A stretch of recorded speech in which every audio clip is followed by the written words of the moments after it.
Di tengah hutan Kalimantan, saat pasukan dua negara berlatih bersama, terjadi sesuatu yang tak pernah tercatat di laporan resmi. Seorang perwira wanita Amerika yang sombong menantang prajurit Indonesia yang sederhana, bukan untuk latihan, tapi untuk mempertaruhkan harga diri. Dan di depan ratusan tentara, ia berteriak lantang, "Kalau kau menang, aku akan jadi istrimu." Tak ada yang tahu, kalimat itu akan mengubah pandangannya tentang kekuatan, kehormatan, dan cinta. Assalamualaikum pemirsa. Selamat datang kembali di channel ini, tempat di mana kisah keberanian, kehormatan, dan harga diri menjadi nyata. Dari kota mana kamu menonton hari ini? Tulis di kolom komentar ya. Aku ucapkan salam hormat untuk kalian semua. Karena kali ini, kamu akan menyaksikan sebuah duel kehormatan yang tak pernah tertulis di berita, tapi menjadi legenda di kalangan tentara dunia. Sebuah kisah tentang perwira wanita Amerika yang menantang prajurit Indonesia dengan taruhan gila yang bikin semua orang terdiam. Kalau kau menang, aku akan jadi istrimu. Tapi apa yang terjadi setelah itu? Jauh lebih dalam dari sekadar pertaruhan. Ini tentang harga diri, kesabaran, dan arti kemenangan yang sesungguhnya. Jadi, sebelum kita mulai kisah luar biasa ini, jangan lupa klik tombol like, share, dan subscribe, agar semangat para prajurit Indonesia terus bergema ke seluruh dunia. Mari kita mulai ceritanya.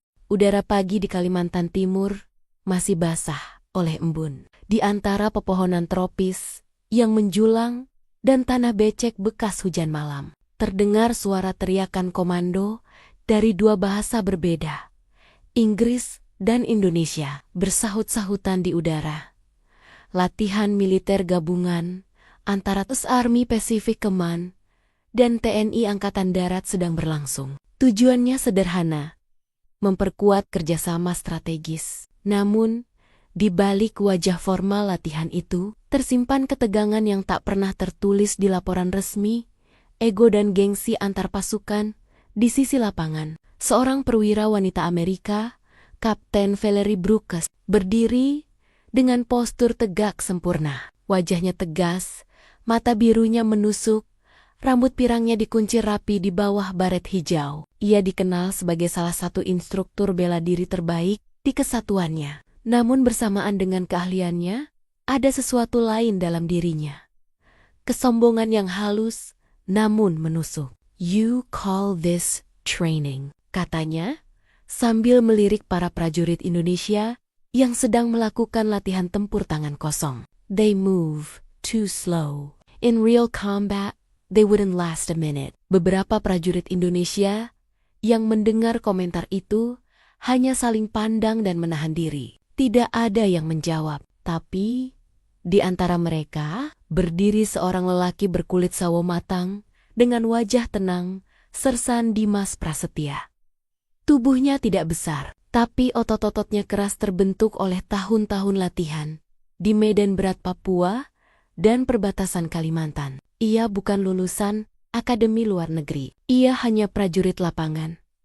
Tapi satu hal yang membuatnya menonjol adalah disiplinnya yang luar biasa dan ketenangannya di bawah tekanan. Saat itu, seorang perwira Amerika lain, Letnan Cole, tertawa sambil menunjuk Dimas. "Hey, Valerie, maybe.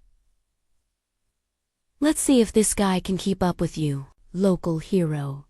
"Hah?" Valerie menatap Dimas dengan senyum sinis. "You come here." Dimas melangkah maju dengan tenang, menatap langsung tanpa ekspresi. "Yes, Captain. They say you're one of the best here. Is that true?" "Saya hanya melakukan tugas, Kapten." "Good, because I'm bored," katanya sambil menggulung lengan bajunya. "Let's make it interesting." Ia berhenti sejenak, lalu menatap seluruh pasukan yang memperhatikan. "If you can defeat me, I'll give you something no man ever had." Beberapa tentara tertawa kecil, mengira itu hanya gurauan. Tapi Valerie menatap Dimas dengan sorot menantang. "In fact, if you win," katanya, dengan nada lebih keras. "I'll be your wife." Gelak tawa langsung pecah di lapangan. Suara siulan dan tepuk tangan terdengar dari pasukan Amerika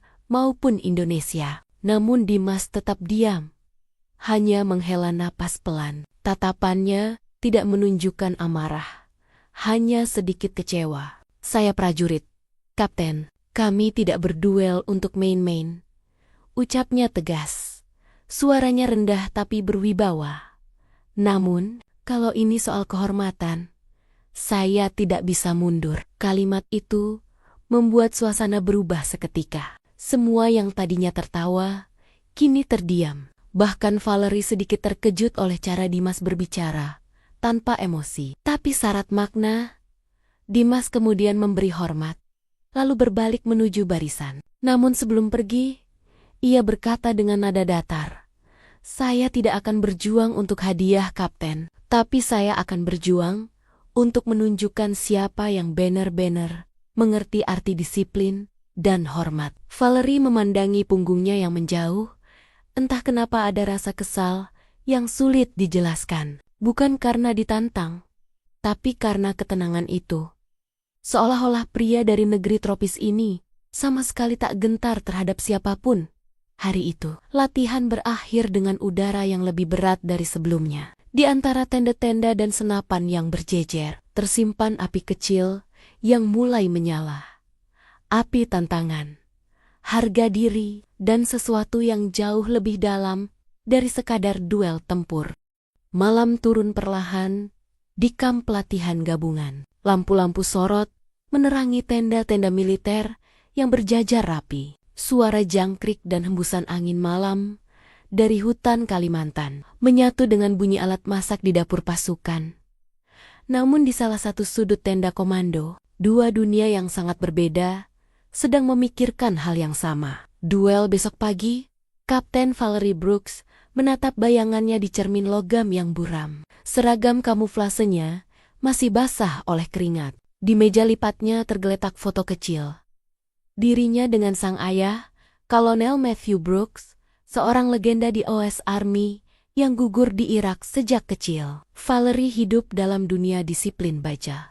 Ia dibesarkan bukan untuk menjadi wanita lembut, tapi prajurit yang tak mengenal takut. Ia pernah jatuh, dihina, dan bahkan diremehkan oleh rekan-rekannya sendiri, hanya karena ia perempuan di dunia yang dikuasai laki-laki, dan ia membalasnya dengan kesempurnaan. Ia berlatih lebih keras dari siapapun. Ia memukul lebih cepat, berlari lebih jauh, dan tidak pernah menunjukkan lelah. "Weakness is dead," ayahnya selalu berkata. "And emotions are weakness." Kini, di usia 31 tahun, Valerie menjadi simbol kekuatan di unitnya. Tapi bersamaan dengan itu, ia kehilangan sesuatu. Rasa hormat terhadap kelembutan dan ketenangan. Baginya, siapapun yang lambat, diam, atau tenang berarti lemah, dan prajurit bernama Dimas Prasetya tadi siang, diamnya membuat Valerie gerah. Ada sesuatu yang tidak bisa ia pahami. Bagaimana mungkin seorang prajurit yang tak besar, tak sombong, bisa menatap matanya tanpa sedikit pun rasa gentar? Ia meninju udara kosong beberapa kali, membayangkan duel esok hari. "Let's see if your calm face can survive my storm," gumamnya dingin. Sementara itu, di tenda pasukan Indonesia, Dimas duduk bersila di tanah, mengasah pisau lipat, sambil menatap jauh ke hutan yang gelap. Angin malam membawa aroma tanah basah dan daun pisang yang baru jatuh. Di dadanya tergantung kalung kecil dari rotan, pemberian ibunya sebelum ia berangkat tugas pertama kali. Ibunya pernah berkata, "Jangan pernah melawan karena marah. Nak, lawanlah karena kehormatan." Kalimat itu menjadi prinsip hidup Dimas. Baginya, bertarung bukan soal menang atau kalah, tapi bagaimana menjaga diri agar tidak kehilangan rasa hormat pada manusia lain. "Mas, beneran mau ngeladenin bule itu?" tanya Prakaseno, rekannya. "Dia itu kayak robot, Mas. Gak pernah kalah," katanya. Dimas tersenyum kecil. Robot juga bisa rusak kalau baterainya habis, Sen. Suara tawa kecil terdengar di antara para prajurit. Tapi di balik senyum itu, Dimas tahu betul bahwa duel besok bukan permainan. Ia sadar bahwa ia sedang membawa nama Indonesia di depan mata dunia.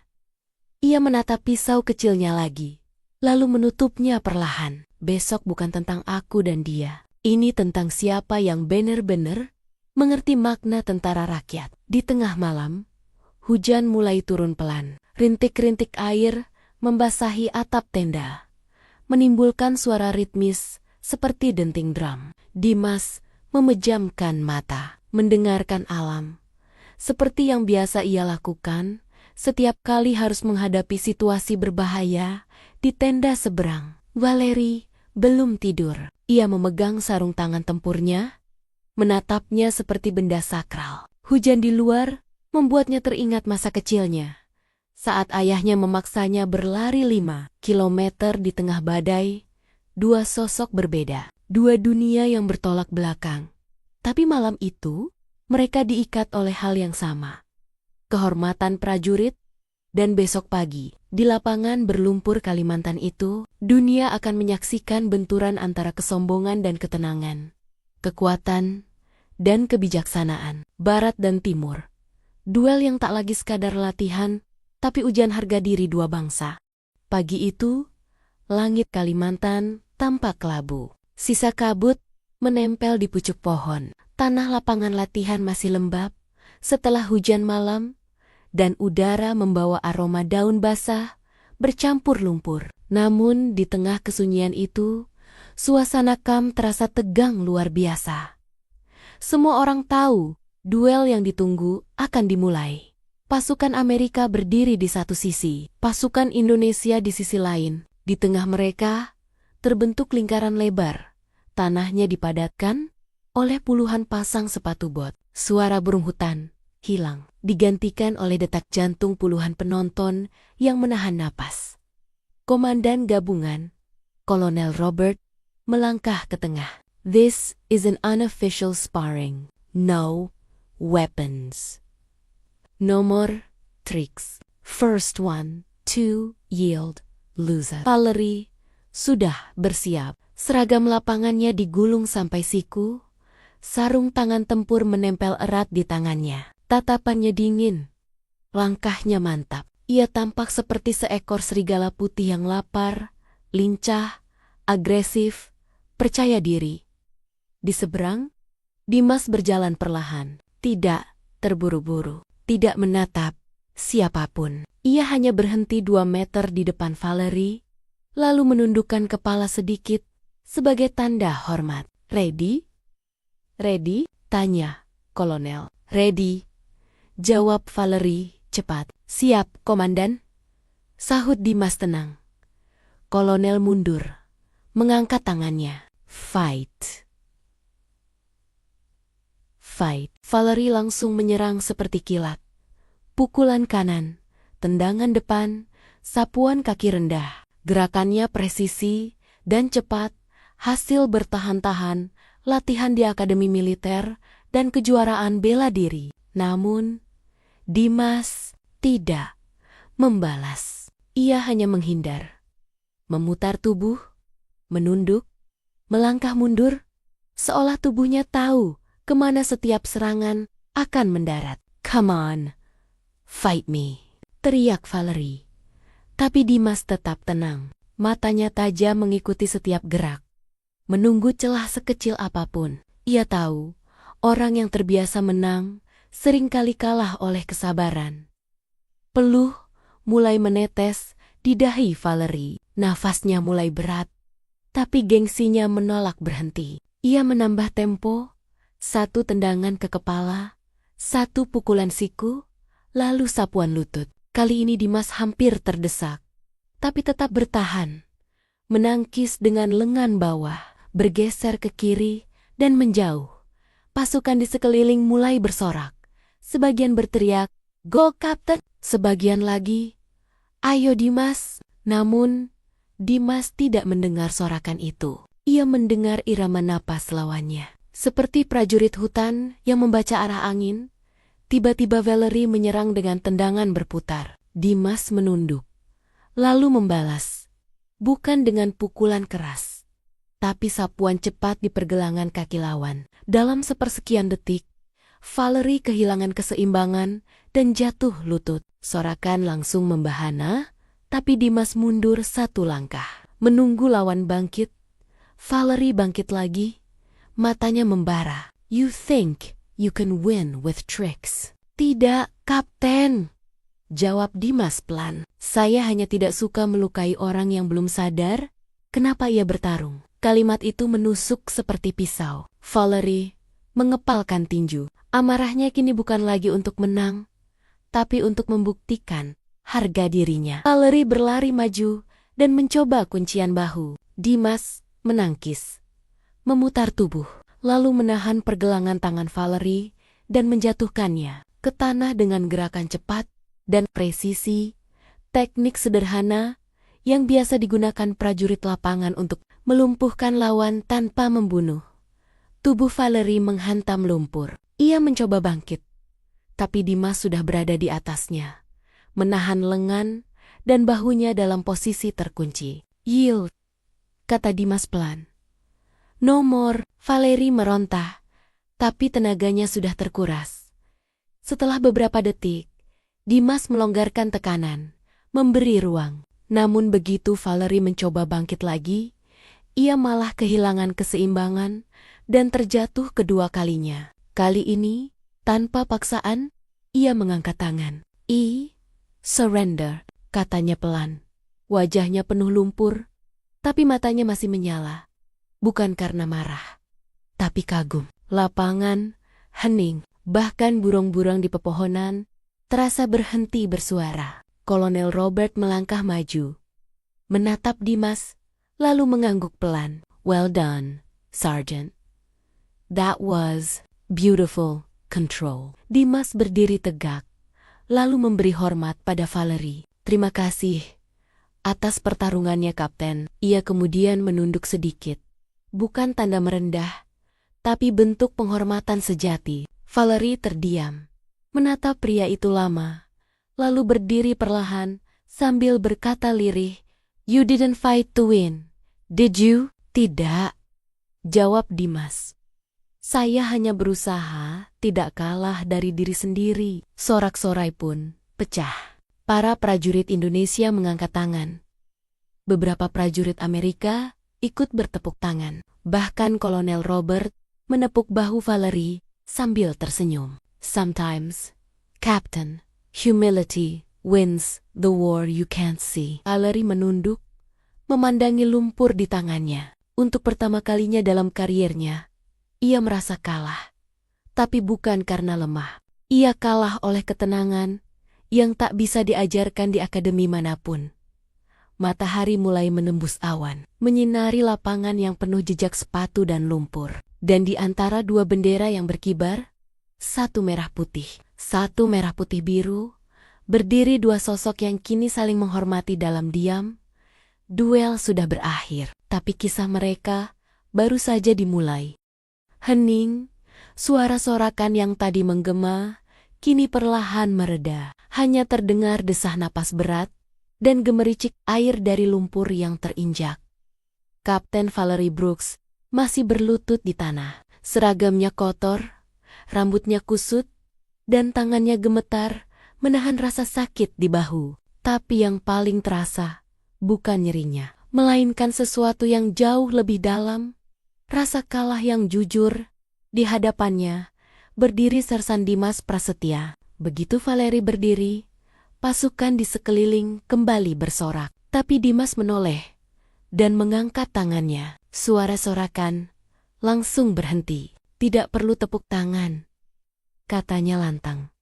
Suaranya menggema di antara pepohonan. Saya tidak menang atas musuh, tapi atas kesalahpahaman. Kami berdua sama, hanya ingin membela kehormatan masing-masing. Kata-kata itu membuat semua pasukan terdiam. Bahkan Kolonel Robert, yang biasanya dingin, mengangguk pelan dengan ekspresi bangga.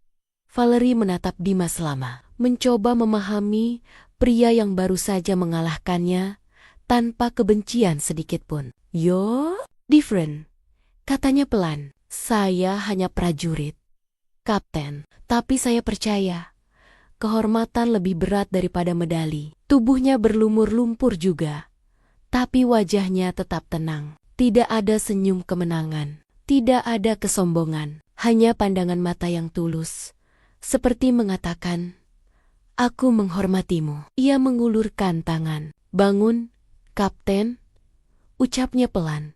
Suaranya dalam dan mantap. Pertarungan sudah selesai. Valerie menatap tangan itu. Tangan kasar, penuh luka dan tanah. Tapi anehnya terasa hangat dan jujur. Ia ragu sejenak, lalu meraihnya. Dimas menariknya berdiri.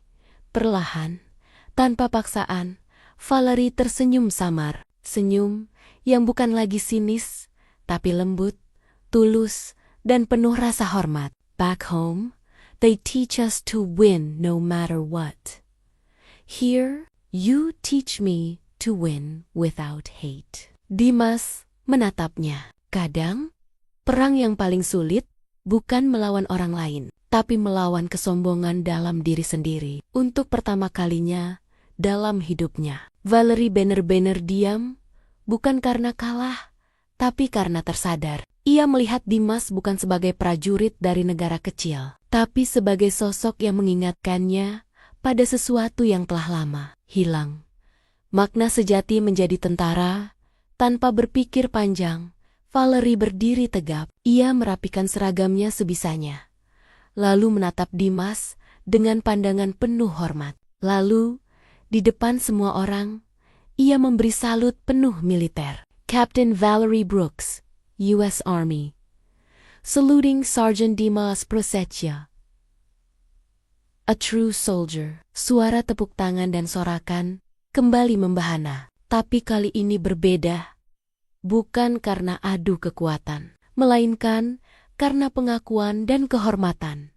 Valerie menurunkan tangannya, lalu mendekat sedikit, berbicara dengan nada bercampur kagum dan canggung. "Guess I owe you something, Sergeant, including my promise." Dimas tersenyum kecil, sadar apa yang dimaksudnya. "Tidak usah, Kapten. Saya tidak bertarung untuk itu." Valerie tertawa kecil, kali ini tanpa sarkasme. "Still, you've earned my respect. And maybe my friendship." Dimas menatapnya sebentar, lalu memberi hormat singkat. "Itu lebih dari cukup." Sore itu, langit Kalimantan mulai berubah warna. Jingga lembut menembus awan. Kedua bendera, Indonesia dan Amerika, berkibar berdampingan di terpa angin hutan. Dimas berjalan kembali ke barisan pasukannya, disambut tepukan bahu dan senyum bangga dari rekan-rekan setimnya. Sementara Valerie masih berdiri di tengah lapangan, menatap punggungnya yang menjauh. "Sergeant," gumamnya pelan, "you didn't just win. You changed something in me." Ia menatap lumpur di tangannya, lalu tersenyum samar. Kekalahan itu terasa seperti kemenangan yang lebih besar. Duel itu menjadi legenda kecil di kamp latihan gabungan. Bukan karena adegan pertarungan, tapi karena makna yang tertinggal, bahwa kehormatan sejati tidak lahir dari kekuatan fisik, melainkan dari kerendahan hati yang menundukkan ego. Namun, kisah ini belum berakhir. Karena malam itu, ketika semua orang tidur dengan tenang, Valerie masih terjaga, menatap langit Kalimantan dari jendela tenda. Dan untuk pertama kalinya dalam hidupnya, ia bertanya dalam hati, apa sebenarnya arti kemenangan jika di dalamnya tidak ada kedamaian? Satu hari setelah duel itu, suasana kamp gabungan terasa berbeda. Tidak ada lagi tawa sinis, tidak ada lagi pandangan meremehkan. Pasukan Amerika kini menyapa prajurit Indonesia dengan cara yang lebih hangat. Bahkan beberapa mulai belajar menyapa dalam bahasa Indonesia, dan semua perubahan itu berawal dari satu pertarungan, satu pelajaran tentang kehormatan. Pagi berikutnya, matahari Kalimantan memancar lembut di antara pohon-pohon raksasa. Dimas sedang duduk di depan tenda, membersihkan sepatu botnya dengan kain lap. Di sampingnya, secangkir kopi hitam mengepul di udara lembab. Tiba-tiba, dari arah barak Amerika, muncul sosok berambut pirang yang kini tampak lebih santai dari biasanya. Kapten Valerie Brooks. Ia membawa 2 gelas kopi kertas di tangannya. "Permission to join you, Sergeant," katanya sambil tersenyum. "Of course, Captain," jawab Dimas sopan. Valerie duduk di sebelahnya, menyerahkan 1 gelas. "American coffee, strong enough to wake a dead man." "Kopi Indonesia juga kuat, Kapten," jawab Dimas sambil tersenyum kecil. "Bedanya, yang ini gak cuman buat bangun, tapi juga buat mikir." Keduanya tertawa pelan. Untuk pertama kalinya, tak ada jarak antara mereka. Hanya 2 tentara dari 2 dunia yang saling menghormati. Suasana tenang itu tiba-tiba dipecahkan oleh suara sorakan dari kejauhan. Beberapa prajurit Amerika berteriak, "Hey Captain, you promised to marry him if he won, remember?" Semua orang yang mendengar tertawa keras. Bahkan pasukan Indonesia ikut bersorak menggoda. Valerie menatap Dimas, wajahnya memerah, tapi matanya berbinar geli. "Oh, right, my big mouth," katanya sambil menepuk dahinya. "Don't worry, Captain," Dimas menimpali dengan nada tenang. "Janji itu cuma lelucon saat panas latihan." Valerie menggeleng. "Still, a promise is a promise." Ia berdiri, mengambil posisi tegap di depan Dimas, dan dengan nada penuh drama berkata, "Sarjen Dimas Prasetya, I may not be your wife, but starting today, I'll be your partner in honor." Ia mengulurkan tangannya. Dimas berdiri dan menjabatnya erat. Sorakan dan tepuk tangan pun pecah di seluruh kamp. Beberapa prajurit berteriak, "Captain Brooks, Mrs. Prasetya." Sementara yang lain bersorak sambil menapak-nepok bahu Dimas, membuatnya hanya bisa tersenyum malu. Sebelum berpisah, Ellery memberikan sesuatu, lencana unitnya sendiri yang disematkan di pundak Dimas. "This badge represents respect and courage. You earned it not because you beat me, but because you reminded me what those words truly mean." Dimas menerima lencana itu dengan kedua tangan dan berkata pelan, "Terima kasih, Kapten, tapi saya juga belajar satu hal. Kadang musuh bisa jadi guru, dan pertempuran bisa melahirkan persaudaraan." Valerie menatapnya dalam diam, lalu memberi hormat militer. "Until we meet again, Sergeant." "Sampai jumpa lagi, Captain." Beberapa hari kemudian, latihan gabungan berakhir. Konvoi helikopter Amerika bersiap lepas landas, membawa para prajurit kembali ke pangkalan luar negeri. Valerie berdiri di pintu helikopter, menatap ke arah Dimas, yang berdiri tegak memberi hormat. Saat mesin helikopter mulai berputar, Valerie berteriak keras, menembus suara beling-beling.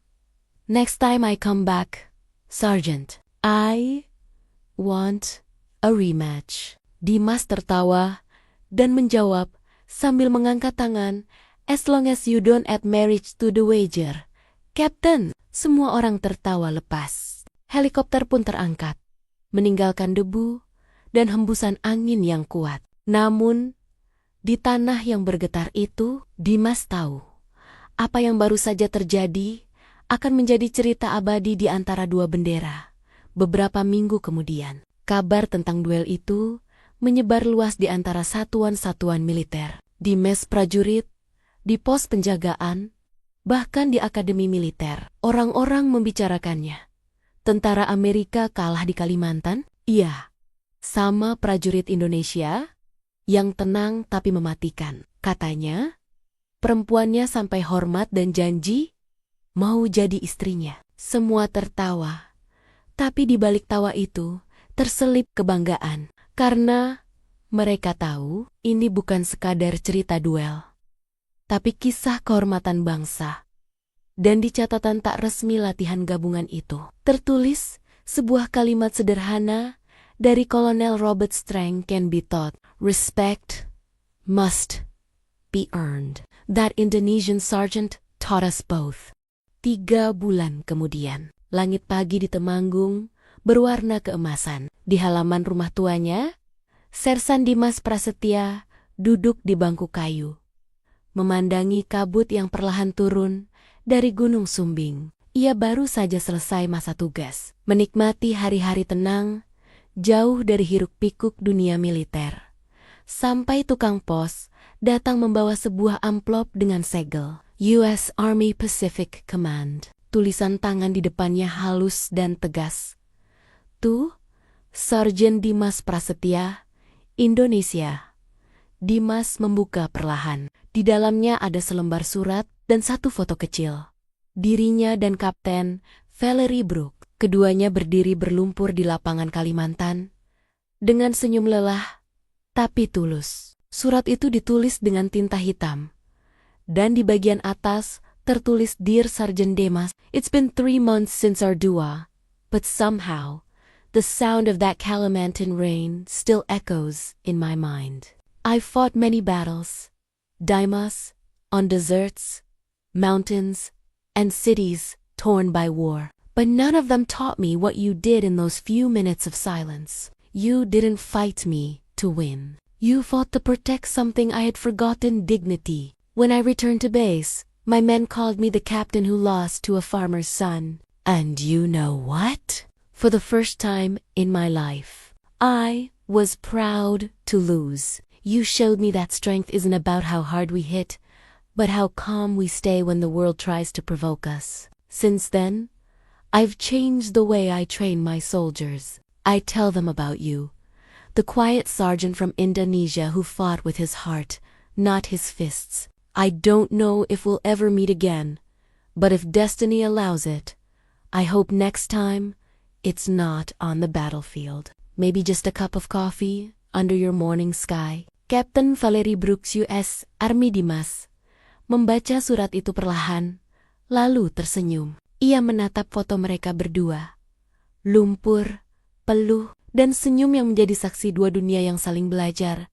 Ia menatap jauh ke cakrawala, ke arah barat.